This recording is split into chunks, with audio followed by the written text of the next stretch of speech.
ভোর রাত্রে যখন সাহরি খাইতে উঠবেন, সাহরি খাওয়ার পর ফজরের আজানের আগে আপনি 10 মিনিট 5 মিনিট একটু আল্লাহর কাছে কেবলামুখী হয়ে হাত তুলে রুমের লাইটটা বন্ধ করে একটু আল্লাহর সাথে কথা বলবেন।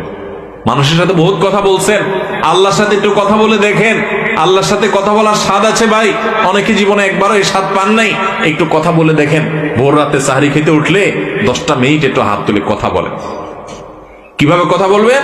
কথা বলবেন এইভাবে, ও আল্লাহ, কত গুনাহ আমি করেছি, কত পাপাচার আমি করেছি, মরতে আমার হবে, তোমার কাছে যাওয়া আমার লাগবে আল্লাহ।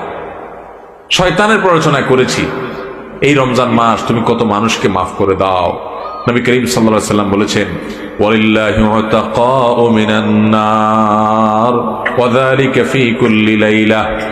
রমজানের প্রত্যেক রাতে আল্লাহ তাআলা অনেক মানুষকে সাধারণ ক্ষমা ঘোষণা করে দেন, যে যাও অমুক অমুক অমুক অমুক, যাও তোমাদেরকে মাফ করে দেওয়া হলো, জাহান্নাম থেকে মুক্ত ঘোষণা করে দেওয়া হলো। আল্লাহ কত মানুষকে আপনি সাধারণ ক্ষমা করে দিবেন। আল্লাহ আপনার সাধারণ ক্ষমা পাওয়ার জন্য কোনো যোগ্যতার দরকার হয় না, আপনি চাইলে যাকে তাকে মাফ করে দিতে পারেন। দুনিয়ার প্রেসিডেন্ট প্রধানমন্ত্রী চাইলে একটা দেশের যাকে তাকে যা খুশি তা দিয়ে দিতে পারে। তাদের যদি ক্ষমতা, তারা তো মানুষ। আল্লাহ আপনি তো মহান সৃষ্টিকর্তা, আপনি তো চাইলে আমার সব অপরাধগুলো মাফ করে আমাকে ফেরেশতা বানায় ফেলতে পারেন, পারেন না আল্লাহ? তো আল্লাহ আপনি